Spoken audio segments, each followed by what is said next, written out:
What's going on, people? Welcome to another episode of Ade Gman. Yes, we are back to the good old-fashioned StreamYard or Zoom or whatever it is. Only temporarily. We are going to go back to the studio. I do miss doing it from the studio, but you know what I don't want to do is not do it at all. So here we are, back doing it. Loads to talk about, as always. Do me a favor. Normally, I ask this at the end of the recording. I want to ask at the front of it just because I think it's easier and I think you guys would be more into it. Please subscribe to G-Man's channel. It's under Liam Goff now. It's under Liam Goff. But I will put the link in the description. We are trying to get him to 30,000 subscribers. He's very, very close to it. Let's see if we can get to that number sooner rather than later. All right, G-Man, how are you, my man? I am good, and I appreciate that at the start. Thank you very much for that. And yeah, it's strange being back on StreamYard Zoom, but we did this. There was a time last year where me and you were both traveling, and we kind of had to see how this goes. And I think we've learned. There was a few like growing pains back then, but I think we're doing all right with it now. But hopefully, we can get back to studio sooner rather than later. Indeed, indeed. All right, I've got quite a few subjects written down, quite a few things to talk about. It's weird because although it wasn't a fight week or a major fight week, there's always a fight, by the way. I know I see some people on Twitter saying, oh, there was no fights. There's always fights. It just depends what kind of level you're talking about.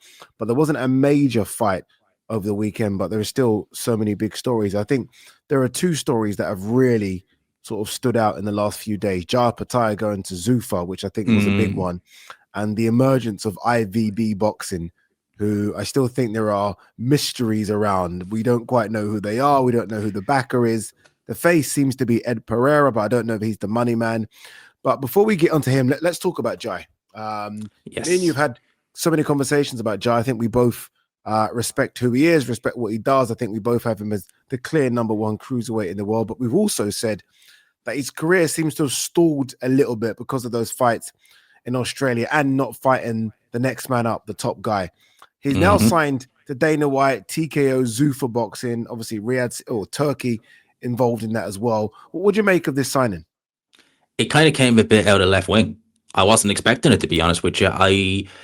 When you see the fighters Dana White's been signing, they've kind of been, up and comers like Callum Walsh or guys like F.A. Jagba who are there, but they're not at a Jai Opetaia level. This one really did surprise me. I was thinking if he's not staying with Eddie, he'll probably go to Frank or someone who can get him, but still in Riyadh season, still with the major promoters. With Dana White, it's a real journey into the unknown. Like, really. Yeah. I think it's a bit of a loss for Eddie. I mean, look, I don't know what type of deal we signed with Dana and Zuffa, but look, I still think he's the best cruiserweight. I think he puts bums on seats. I think there's a potential heavyweight run there as well. He's menacing. So I find it's strange that Eddie would let him go unless this Zuffa offer is like just astronomical and he can't turn it down. But I also don't quite get Jai's stance with this because Jai's always said, I want a unification fight. That's all I care about. I want to become undisputed. Dana White, for the best part of 6 months, he said, we're not working with any sanctioning bodies. Like, we're doing our own thing. So I'm like, one second, Jai, how are you going to get these unifications when the guy who just signed to said he's not working with other belts? It doesn't make sense to me because that's the first thing. That's the first thing it said on the, I think, statement from Tasman Boxing that undisputed is the goal. It's like, how can it be the goal if the guy you're signing with doesn't want to recognize the other sanctioning bodies? My think it is he planning on, maybe binning the IBF, winning the kind of Dana White's off a boxing title and then saying, I'm undisputed, move up to heavyweight? That's the only thing I can think of. I think there's been a shift in mentality from the Zuffa Boxing. I think a lot's changed. Yeah, I really do. Like you mentioned that they signed Callum Walsh. I think they were going to go down that route. So prospects that are maybe 10 and 15 and 0 and almost a bit like they do in the UFC, build the stars rather than sign the stars. And I think they've decided, you know what? Maybe that ain't going to work for now. Maybe we need to come in with a bigger splash. Hence F.A. Jag. But I know some people might say, oh, he's not that big a name. He's still a top 15 heavyweight. And that Charles Martin fight will be fun. And I think he's decided that with Jai as well. Like, we need a few big names. And I think they've had a bit of a U-turn on their first thoughts of, we're not working with other governing bodies. We're not working with other promoters. I think that will change. I think Zuffa are now just going to be like any other promoter, but just put on events and the face of it is Dana White. I don't see how they're going to be very much different to Golden Boy Match from anyone else. No, I've said for the longest time that the formula Dana White did with UFC and MMA, that can work there. It will never in a million years work in boxing. Just never. So I think he's maybe kind of Well, realizing now. why do you say that? What, the money aspect of it in terms of what they pay fighters, or what do you mean? Every aspect. I mean, you're talking about established sanctioning bodies. Now we know, look, the sanctioning bodies, every one of them has their flaws. They do things that we don't like, but they're established. They're part of boxing as much as, padded gloves. So how do you come in and say we're going to forget them and have world level fighters who some of their goals in life could be wear that green belt, become WBO champ, hold the belt that Floyd held, or hold the belt that Manny Pacquiao held? How do you tell them, all right, ignore that. You're going to hold my belt, which is brand new. It just doesn't make sense. Yeah, no, perfect. I agree. I was with Dalton Smith the other day, and he brought in the WBC belt. Oh And yeah, he couldn't stop looking at it. I couldn't stop looking at it. I was like, oh my God, this thing's incredible. And as we were talking, it was like, this is the belt. And he didn't want to be disrespectful to the IBF, WBA, and WBO. It was like this one. So yeah, I can't imagine you trying to convince a fighter. And yes, look, ultimately you can convince them with that. But we know Dana White's not going to pay that either. So don't know how you're going to convince a fighter to not care about that belt or all the other belts. And again, we know Dana White's not going to pay the checks that maybe other promoters have paid in the past. So I find this Zuffa thing fascinating, but also, yeah, it kind of doesn't make sense the route they're going. And their fights are going to be in the Apex for now. yeah. I mean, the Which Apex is tiny. 500 to 1,000 people. Like, smaller than York Hall. I was gonna say York Hall is over 1,000, isn't it? Yep. So yeah, and that's a hard sell. If you're Jay Opetaia, right? You fought in Riyadh season. He fought in the OVO a couple of years ago. I think you did that fight. He's fought in big arenas. You're really gonna sell him at the Apex, really, for 1,000 plus people? I don't know about that. I don't know how that's gonna go down. Any sense? I can only think that I think that the big thing that we're not talking about in terms of the make weight, if you like, is Turkey. Let's not forget. Yes. Turkey's involved with Zuffa and TKO. And Turkey's had a good relationship with Jai. Jai, every time he's been on Riyadh season, I think twice, he's bloody looked ridiculous. I mean, ridiculous in a good way, by the way. He's starching people. Apart from the Braders fight, he's really destroying people. So I just wonder if it's Turkey that's convinced him to come over. And thus, paychecks are going to be good. And it means fighting in America, which is always what he's wanted to do, right? Because again, we've said he's been stuck in Australia. Riyadh season's good in Saudi, but there's nothing like fighting in America. So maybe that's part of the reason he's decided to go over. Yeah, he sees more because Eddie Hearn is very, he is branching out to America, but it's really kind of Riyadh and the UK. Whereas Jay wants to be fighting probably on the west coast of America, and he has the style that, because obviously Dana White's going to bring UFC fans over to watch Zuffa boxing. When they see someone like Jay Opetaia, who is clearing people, like he's getting them out of there with that imposing stare, they will like that. So he'll gain fans pretty quick over that. Yeah, I just hope that this doesn't stop a potential Benavidez-Zurdo matchup. Obviously, Benavidez-Zurdo look like they're going to get it on in May. You just want to hope that Jai has a chance of fighting the winner. If it's Benavidez, he might go down to fight Bivol. If it's Zurdo, he stays on, and then there's the big unification clash. I just hope, again, this talk of I'm not working with other promoters and all this kind of stuff, I hope that stopped.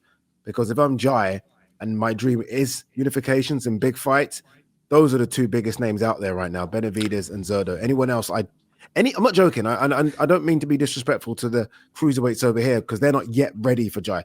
Anyone else in the cruiserweight division not named Benavidez and Zurdo, I'm like, I don't really care about too much. No, exactly that. But see, you said it there, though. He's saying he doesn't want to work with other promoters. Like, he wants to keep it kind of with him. Well, doesn't that kind of stop a potential Benavidez or Zurdo fight happening? Because if you're leaving Eddie Hearn because he couldn't get those fights over the line, you really think Dana White's going to be any easier to get that fight done with? Yeah, really, it's going to be interesting. That's a hard one. It is a hard one. But again, if Jai's signed on the dotted line, he's signed for a reason. And I don't think it's always down to pounds and pence and dollars and cents. I do think someone said, "Okay, we can do this." And again, if someone's promising to do more than Eddie did for him, and Eddie really took his profile to another level, let's say what you want about. Like Eddie couldn't get him the fights, and you're right. But the fights that Eddie did get him were exciting, and all of a sudden, Jai's brand became bigger. Much bigger. So be interesting to see what Dana and Turkey can do. All right, let's talk about this IVB boxing. We were literally just like, I mean, they just thrown a grenade on the boxing scene and haven't told us much. It's almost like they've thrown a grenade and then ran. Yeah, literally. It was an announcement about bizarre. Nothing. Yeah. that was what annoyed me because, honest to God, like me and you on Friday, we both did videos. You said you hadn't really heard of them. I certainly haven't. And the way they did that announcement, you would swear they're announcing Wilder versus Usyk. Yeah. And then they did. It was just this. The mayor is there to announce, yeah, we're doing shows on YouTube. You're like, okay, and the rest. Yeah, dude, What? I'm not joking. So I did a video, as you say, saying Usyk Wilder done. Yeah. I maybe, was ahead of the curve, but I thought, okay, surely that's it. And I spoke to a few people and they were like, yeah, no, this could be it. Like Usyk wants to fight in America. It just makes sense. Like all the lines are being crossed here. Everything in this puzzle is making sense. And then I went onto their Instagram page and I actually messaged them on Instagram. We spoke on Instagram. Whoever controls the Instagram handle, I don't know who that is. And I thought, okay, this announcement's going to be like insane. And they were really charging that this announcement's going to shock the world. And then you just announced 12 YouTube shows. And I was like, okay. And the fight's going to be in San Francisco and we're going to change box. And I'm like, kind of heard that rhetoric before, dude. Like, yeah. A million times. Yeah, like nothing. Yeah, like you expect even a fighter, like, oh yeah, we're working with such and such. Even if it's not Usyk, you're like, okay, they've got such as it's just nothing. It's like, okay, that's it. Yeah, like proper anticlimax. Massive anticlimax. And I do wonder because I think I saw a report. I don't know if it was Usyk's team or someone around his team. That team's getting bigger and bigger by the day. So who do you trust for information? But someone did say that maybe they're using Usyk's name now. Because we just associate IVB Boxing with Usyk. And look, they've never said Usyk. Usyk's never said them. But we kind of put 2 and 2 together here and got whatever number. And maybe there isn't anything like that. But they ran it like it is. They ran it like, okay, well, there's a big announcement. And I thought, okay, this is going to be big. Say what you want about Usyk versus Wilder. Them getting Usyk Wilder is massive for a new organization. And we got nothing. We didn't even get a date. Nothing. Nothing. No, literally. Crazy. They're talking about like all these things they want to do about breaking record attendance and shows on YouTube. And you're like, yeah, but with who? Like, I mean, like, it's all well and good to say we're going to break a record attendance. Okay, well, who do you have to break that? Because we kind of need to know. And for me, it was kind of, as well as that, like the whole announcement, it just kind of felt like, I suppose I said anticlimax, but it was almost like, we're waiting for something big to happen. They're saying all these things, and then it's like, see you later. It's kind of like someone in the schoolyard saying, oh, wait, and I tell you, my dad has all these things. Doesn't show any proof, any evidence. It just walks off, and you're like, and what? What now? Yeah, no. I almost feel like that press conference date was locked in. This is my version of events. I think that press conference date was locked in. It has been locked in for a while. To get the mayor there, you've obviously got to look for his diary. Okay, this is the space we've got. So that date's locked in. And I think they wanted to lock in Usyk. Like, I still believe Usyk Wilder probably will happen. Oh, yeah. And I think they couldn't get it over the line for that date, but they still ran with the presser. I think they just couldn't get the date. I've seen those things happen where announcements are made before fights are even signed. I mean, look at White Chisora. They're perfect. You were there on stage. I was on stage where it felt like, okay, this is going to happen. Oh my God, look. And clearly it hadn't been signed. Contracts hadn't been signed. And then that fight is vanished from thin air. So I almost feel like it was a bit like that where we have the press conference. Do we go with it still, or do we wait till we get Usyk? Okay, let's go with it. And they've gone with it. We'll see.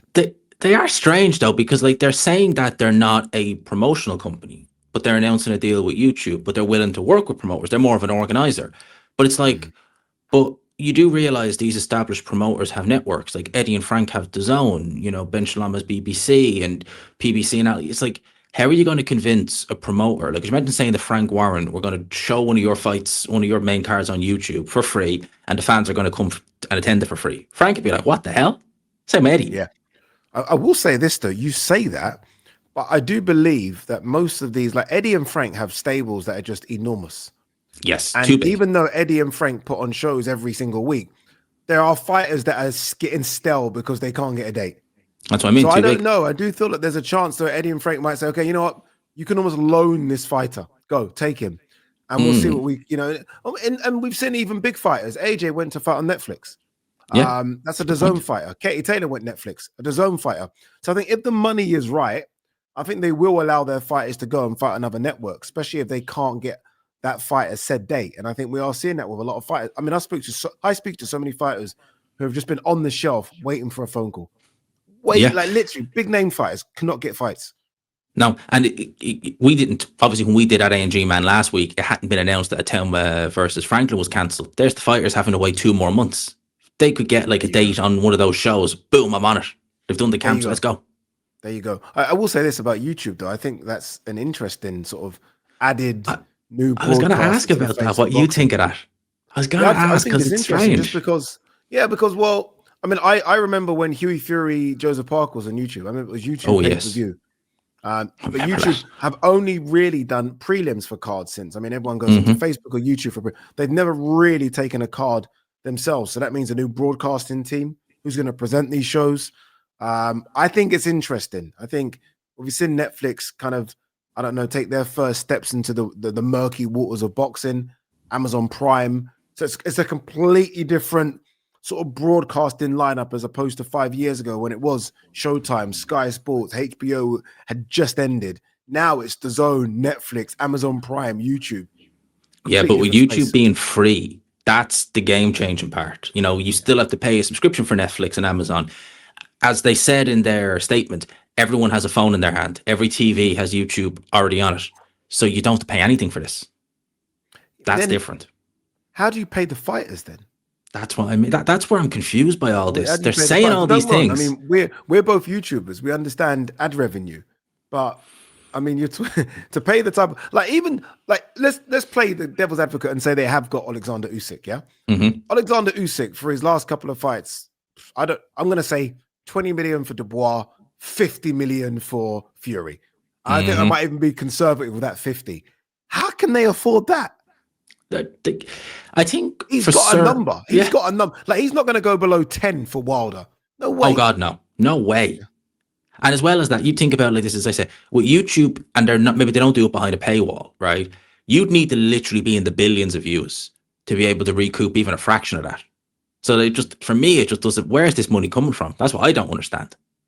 I don't know. You know? I don't know. But look, I like the idea of competition. Oh yeah, it's good. Let's see what this Ed Pereira can do. He was the guy that organized the Times Square event for Riyadh season. So that's kind of his bag, I guess. That's what he does. And let's be honest, that didn't work. Yeah, I was gonna say we know how that went. Yeah, but we won't be seeing that again. Have full control of it either. I can't imagine him sort of not having to sort of answer to Riyadh season in Turkey about that event. So I can't put the blame squarely at his feet. But I do find it interesting. Let's see what he can do. Let's see if we get another announcement for an announcement, or are we going to get a real announcement soon? Because that was just a big fat sort of, I don't know, just didn't work for me. I was like, what is going on? Like, this, none of this is exciting me. I was really like, oh my God, Usyk Wilder gonna, and not okay, even not Usyk Wilder, give us a fight, something. That's what I mean. Literally anything to do with boxing and fighters. Instead, it's like the mayor's going to announce this and we're doing it on YouTube. You're like, and that's it. Brilliant. Yeah, all that for nothing. Yeah. Welcome to boxing. All right, Chris Eubank Jr. Is staying on, according to those in the know. I think Ben Shalom has mentioned that if he gets healthy and when he gets healthy, and I'm sure he is healthy now, actually, by the way, that he will fight, but it will be 168 pounds. Obviously, the last two fights have been hydration capped at 160. What do you say to this? He looked so bad against Conor Ben in the rematch. I really don't know how you come back from that. Even the new weight, I really don't think there's any coming back from that. No way. I mean, think he's got inbuilt excuse though. Like, he's 37. He's been asked to make 160 back to back. They've been putting caps on him in terms of how much he can rehydrate to. Hasn't he got an inbuilt excuse saying, "Look, I was dying at the weight"? And by the way, I don't believe what I'm saying here. I'm just playing devil's advocate. I was dying at the weight. Let me get to 168 and then rehydrate to wherever I want. And that will help me in terms of fight night. No. He has an excuse for that. But if you think about it like this, right? The first fight happened in April. They wanted to do it 5 months later. And he insisted on another 2-month gap. So he had 7 months. 7 months is a long time. And he still couldn't get down to that weight comfortably. He looked a shell of himself on fight. I mean, his legs, everything just looked so wrong. And that's after 7 months. So you're talking one fight, over 6 months later, he's still not fully recovered. And now he's got these health complications that I wonder, I'm sure he says that the weight. I don't believe those at all. I don't believe those health. No. Well, I'm going to play devil's advocate and say we never heard about them until you started doing the 160. And bear in mind, he'd fought at 168 before, and then he decided And he wouldn't have gone to 168 if he didn't think his time at middleweight back then was coming to an end. So he probably was thinking ahead and said, I'm going to go 168 eventually. I'm going to go there. And then comes back down to 160. And he never looked as good again. He looked good at 168 when he was there. Yeah. Yeah. My issue with Chris is he's almost stuck between a couple of weight classes here.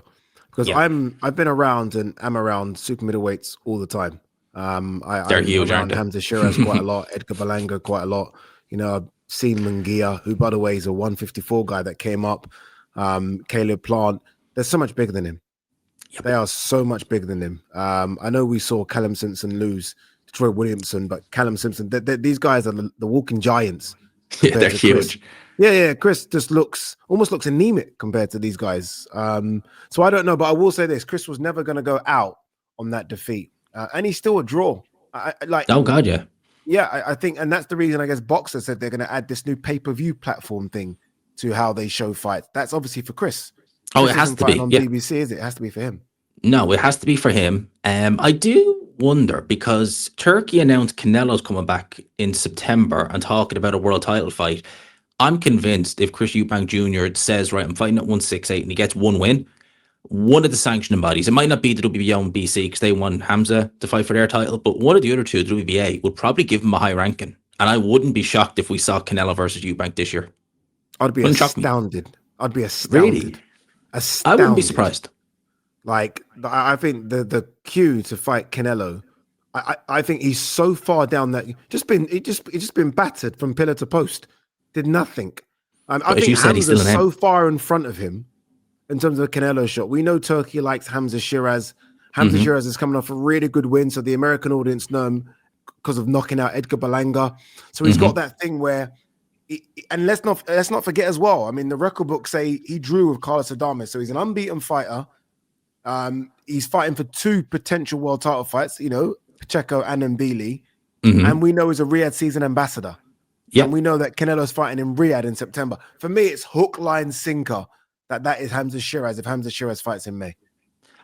For me, it's a slam dunk. I don't think Canelo is ever going to fight Hamza Shiraz. I think he's at a point in his career now where he probably knows time is running low. The sand in the hourglass is coming to an end.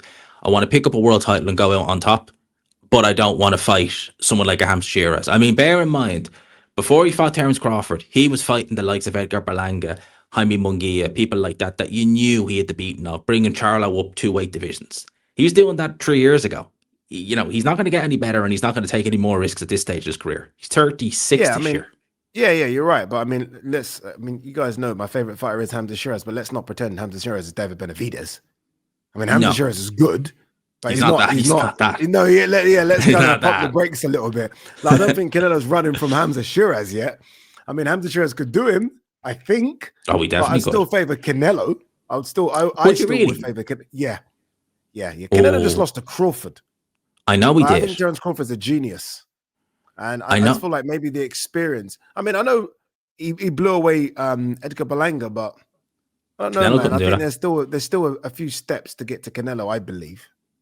I think that Hamza Shiraz blowing Edgar Berlanga away the way he did and putting it in context against Canelo's performance, Canelo, I don't think he couldn't stop Berlanga because Berlanga was too cute. I don't think Canelo had it in the tank to stop him.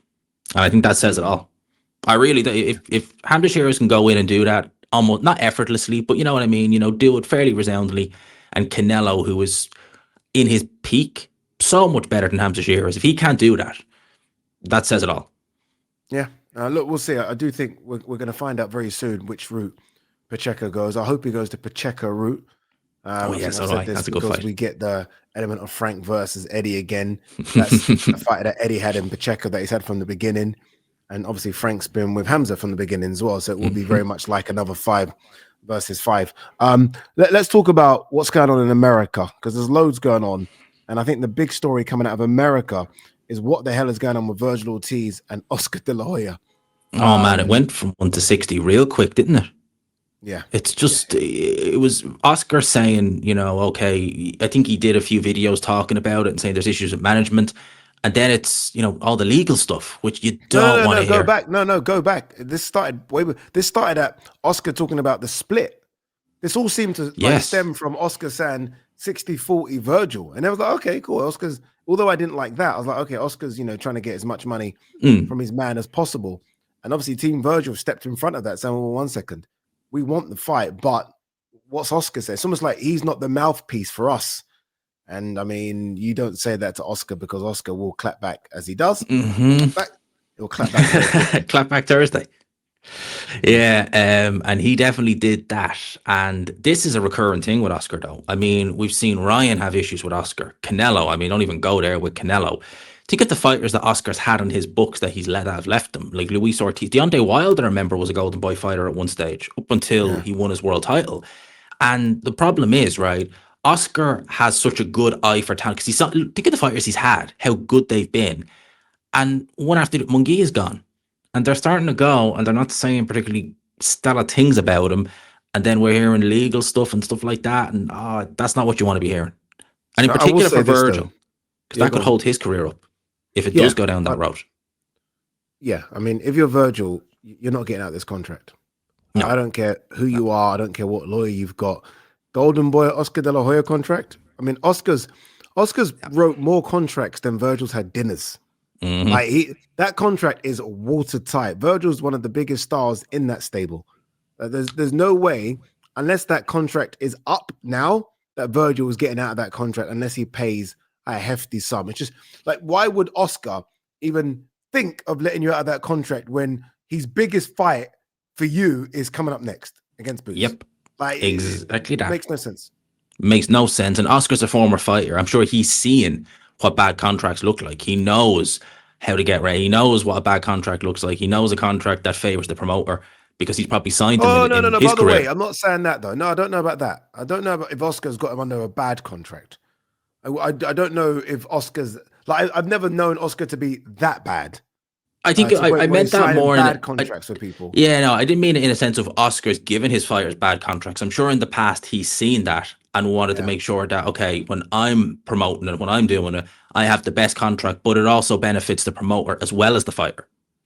That's more so what I was kind of alluding to. And so it should, in a way. I mean, the promoter does do a lot of promoting for these fighters. I mean, I think of Munguia and Oscar. With all due respect to Munguia, it's almost like he's vanished since Oscar's stopped being his mouthpiece. Oh man, he went to top rank of what happened. Yeah, he needed that relationship. So, look, I think Oscar's good for these fighters. I just feel like Oscar seems to have a problem with the manager of the fighters as opposed to the fighters themselves. I think that seems to be where the issue comes, and I think that's where the issue lies with Virgil Ortiz and his manager and his people and Oscar. But look, what I hope it doesn't do, and it probably will now, is completely derail Boots versus Virgil. Like, whereas I thought that could happen next, I doubt it will happen this year now. I'm kind of with you on that one. And it's just such a shame, because we're hearing about this fight for how many years now? And every time we think we're near it, something happens. It's just crazy. It's just one of them. And they're in their prime still.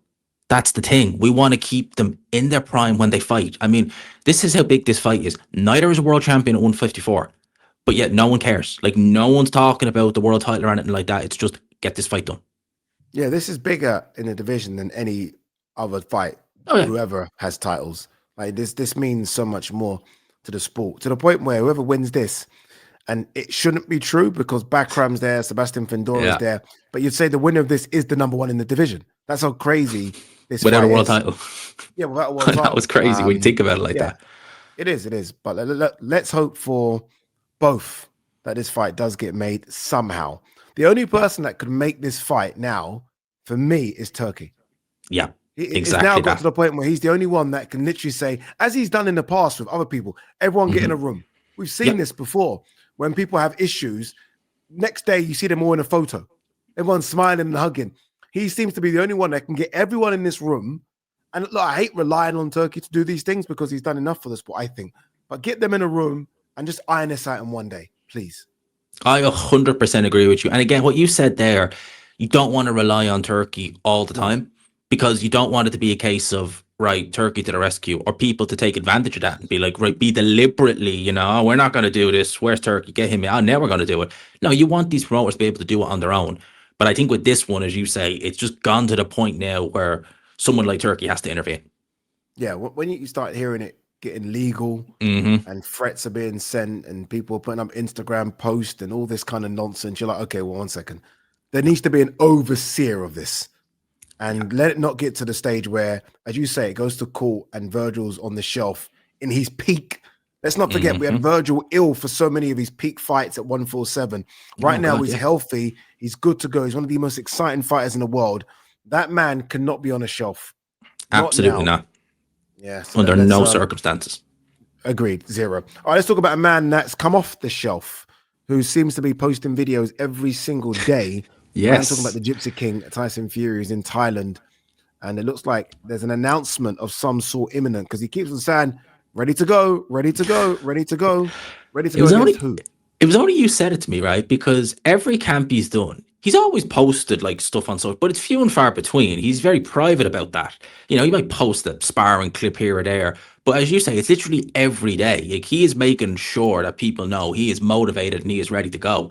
I'm actually kind of liking seeing it, to be honest with you, because it shows me that he is 100% keen on this comeback. But as you say, announcement coming, but against whom? Because I want to know. Yeah, and by the way, he seems to be in a really happy space. Really happy space. Like, he's got his wife out there. I think the kids are out there as well. Kevin Lorena's out there. He's almost like a chief sparring partner or a key or someone that you just shadow box with. But he seems good. He seems like he's really, really happy to go. And look, we posted our video on the Green Chair Productions Instagram page about him versus Wardley. He reposted it. I remember. He says that, that's kind of a fight he's interested in. So I think he's keeping his options open, but I still think it's going to be Arslanbek Makhmudov. So do I. But again, the fact that we spoke about it in that video, like, me and you did kind of think it was only coming back for AJ. But the fact that he's keeping his options open in case AJ decides to retire, that says to me that he is deadly serious about coming back just to become a 3-time champion. He doesn't just want to come back to fight Anthony Joshua. He wants to come back to say, no, I am still the best, maybe British heavyweight of this era, or maybe even still the best heavyweight of this era. That's what he wants. Doesn't want to be second best. No. And look, I've always said this. I know some people, he's a bit Marmite to people. For me, I think he's fabulous. I think he's fantastic. He annoys me with some stuff, but he makes up for it with just his antics in the ring and the way in which he leads up to a fight.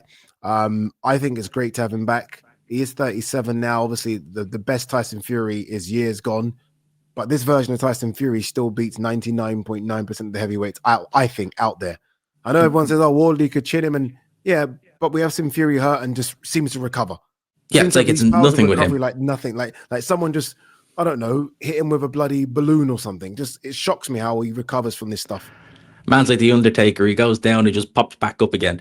And it's funny you say that as well, because he can annoy me as well. But when he is in the sport, when he's competing, when he's talking about, when you're waiting for an announcement, the eyes it brings on the sport, like, he was away all last year, and you did kind of feel there was something missing with the sport. But even though he's not fighting regularly, he might only fight once or twice a year when he's active, but he's there. He's always in the conversation. So there's always just something about Fury's presence there that you want to talk about and people want to see. When he's away, you do miss him. Like, we missed him last year. So him being back, I think that, he's bringing eyes back on. And make no mistake, once he announces his next fight, when he does the press conference, that's going to be it's going to have the eyes of the world on it. It will. 100%. Even when, so I've done fights where he's just been at, and they're in my ear saying, like, Fury's here. Yeah. And you see him, like, he was at the Wardley Parker fight, ringside. Obviously, didn't do any media, but just his presence when he walks in. And the crowd, everyone kind of stands up to a man and has a look, and it's Fury, and everyone's trying to get their phones out.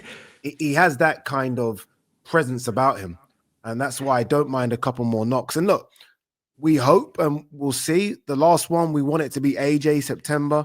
Yes. AJ, we saw a photo of him and Eddie, I think, on we did, I actually. don't know where they are together, and Eddie kind of put that out, which, I mean, AJ's team then obviously said put it out.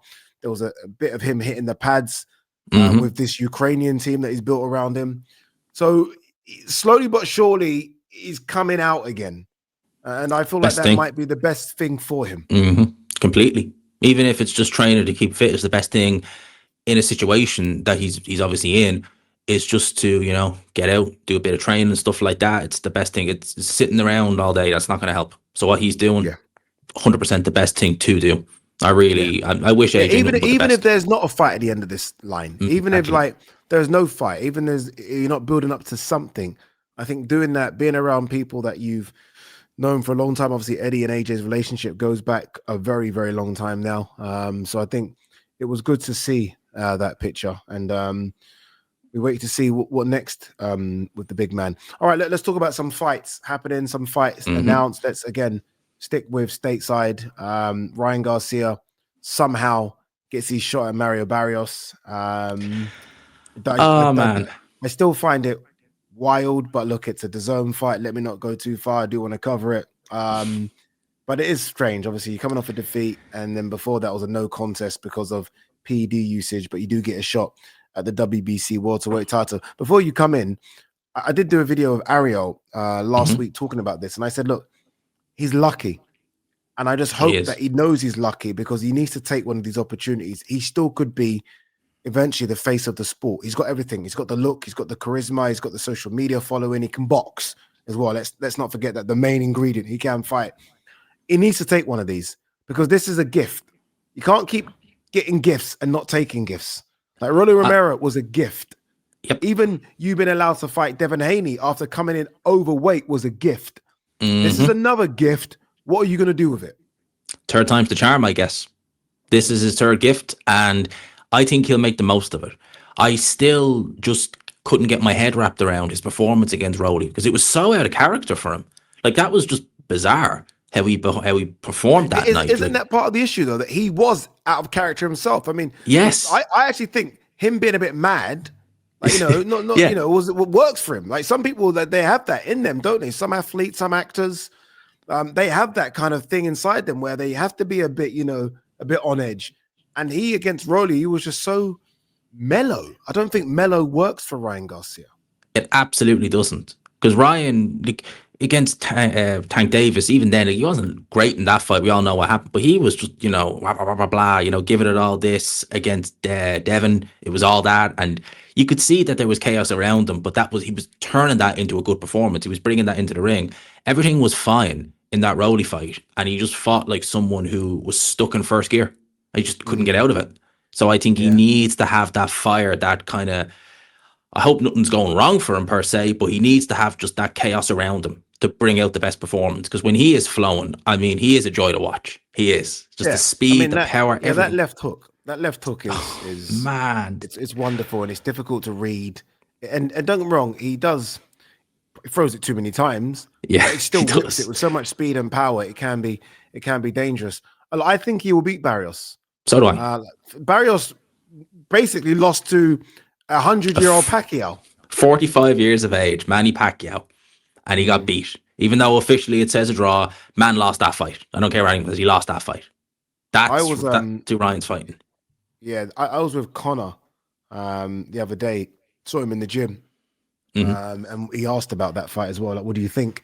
And I said, I think Ryan gets it. And obviously, look, Connor's in line to potentially fight the winner of that fight. Although I think Connor should have won before. Like you don't want to sit on the shelf. I mean, if this fight's in February, even if Ryan does win, Ryan's not fighting until the summer. Like Connor can't wait until the summer to have a fight. So if I'm Connor, I get one in. But that if that were to happen, all of a sudden that's a big fight. You know, like Connor versus Ryan or Ryan versus Connor, whichever way it is. Whether it be in America or over here is a big. Like Connor versus Ryan over here, I think does the Tottenham Hotspur Stadium. I think it does. And you want to talk about chaos. Conor Benn will bring the chaos out of Ryan going into that fight. Could you imagine the press conference? He would bring, oh my God, he would bring the chaos. That would be funny. Dude, it'll be it'll be sensational. And if Nigel was there? Yeah, it'll be fantastic. How do you think Ryan gets on with Mario Barrios? Again, considering he lost to Rolly. And that surprised me. I always feel like we always shit on Barrios as the worst champion, and I feel bad doing it because ultimately he's in tough fights, but he's finding a way to win these tough fights. Indeed he is. He's finding a way to win them. He's making hard work of it though, but he is finding a way to win them. And I truthfully thought that, given the fact, I mean, Ishmael Barroso, who's, you know, it's ambitious to say he's 40, he looks a lot older. He was giving Rolly the business, and Ryan couldn't put a glove on him. You know, if that happens again, there's no reason why Mario Barrios can't win legitimately. Really isn't. Yeah. If Ryan were to lose this one, I don't know, man. You know, you get those fighters that just retire at a young age, and you think the what ifs. I can almost see that being that for Ryan if he loses. Don't get me wrong, there's always going to be doors that can be open because he is Ryan Garcia. He I just is. wonder about the ambition if, 3 fights now, no contest, loss. It's not So good, isn't it? I just wonder. Nah, it just doesn't read well, does it? No, you don't look at that and think that's the face of boxing. That's the face of what if, not of boxing. Yeah. A couple of quick hits here. Fraser Clark, Joe Gallagher. That looks like it's a done Wow, deal in terms really? of the link up. Yeah. Yes, Okay, you got you didn't know this knowledge. No, I You don't know I'm didn't. a fountain of knowledge and information, G-man. I'm That, not just the big stories. I'm every story right there. that's a Yeah. Looks like strange. That's a strange link up, but he's done good work with Lawrence Okoli, Joe Gallagher. So you never know. Who was I training think it's Fraser just before then? Angel Hernandez. Yes, Angel Hernandez. That's an okay. Yeah. Joe Gallagher up in Liverpool. Okay, Yeah, Joe maybe it's Gallagher's a just good a new trainer. voice. Yeah, look, but a very good trainer. I mean, Joe Brilliant Gallagher trainer. was boxing trainer of the year. I can't remember what year. 2016? 16, No, 16, 17, 15. my brain says, when he had everyone in the camp and they were all winning. Yes, I Scott think he Quick, didn't Anthony suffer a Crawler, all loss for them. ages. Yeah, all of them. Yeah. Paul Smith had a valiant attempt against Arthur Abraham in Germany. Like, it was a really thriving gym. He doesn't have that many fighters now, but he's still an experienced trainer. And maybe that's what Fraser Clark needs. Fraser Clark's not an experienced pro. So maybe No, you he's do not. need an experienced voice and trainer in the camp. And if you're Fraser, it's just one more go at this now, isn't it? But this next run that Fraser has is probably it. That's probably the run. That's it. I would agree with that. Okay, the Wardley defeat, what Wardley's gone on to do, that loss has aged pretty well. And the draw, especially, that's aged really well. But the way he came apart against TKV, that was worrying. That was very worrying. So it's hard to get worse than that. But we need to see how this goes. I think this is the last run. He's in his mid-30s now. He's what, 35? Thereabouts? Yeah. That's what happens when you stay amateur for so I long. know, Obviously, you waste your best years in the amateurs. Yeah, I think your best athletic prime years, yes. I think you waste it. So we'll see. Someone who's not wasted his years is Daniel Dubois. Who is that? Is that? Yeah, Zhili Zhang. Looks like it could be, man. Looks like it could be. Puncher versus puncher. And this one, I think it's a really good matchup. I'm not having the bullshit. Oh, Zhili Zhang's 42. Who cares? Like, he still punches, still hits hard. Heavyweights can go on for a bit longer. Like, I don't look at heavyweights and do the age thing like I would a middleweight or they don't have to cut weight, which takes years off you. And Zhili Zhang's not been in ridiculously hard fights. I mean, I know he got beat by Caballero, but that wasn't a bruising contest. He just got chopped down like a tree. So Zhili Zhang for me is still relatively like it's the same Zhili Zhang that fought Joe Joyce is what I'm getting at. He's still the same. That's what I think. Yeah. That's what I think. He's a little bit heavier now than he was then, but other than that, he's fundamentally the same. And man, the punching power, the thing that's scary about his power is that's just effortless. Like when you see him throw shots like when he dropped Parker, you're looking and you're thinking, it doesn't even look like he's trying. And these guys aren't just going down, they're going flying. It's actually scary. And Dubois, think of it like this, right? The last 3 times he's fought a southpaw, he's touched down in every one of them. Twice against Usyk, he touched down in the second fight and the first fight, and against Kevin Arena, he was down a couple of times in that fight. So I'm wondering, is Dubois, does he struggle with that southpaw stance? And if he does, last guy you want to fight is Zhili Zhang. Because he'll turn your lights out like that. Ask Joe Joyce. Yeah, he has. I think Wardley's the hardest hitter in the division. Because I only say that because of it's because of the effect it seems to have on people. Like Joseph Parker was having his way and then bang, and then it just unraveled quickly. And I still won't get away from the Fraser Clark damage. Oh God, no, I've never seen that kind of damage with one punch as well. So, but I do think what I was going to get at is I think it's between him and Zhang. It's the two of them. They're up there. A punching bag. I think Zhang could.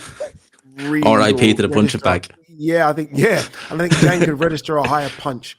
But I think that's a great matchup. And look, credit if it does happen. Credit to Daniel Dubois, his dad, Sam Jones, for putting him straight in there. Because again, that run then is Usyk. I mean, it's a ridiculous run when you think about it. It's Usyk, Miller, Hergovich, AJ, Usyk, Zhang. That's insane. That's actually insane. And all of them heavyweights, you could say they're all in the top 7 at least on their given day. On their given day. That's crazy. That's a crazy run, and that's what he wants to do.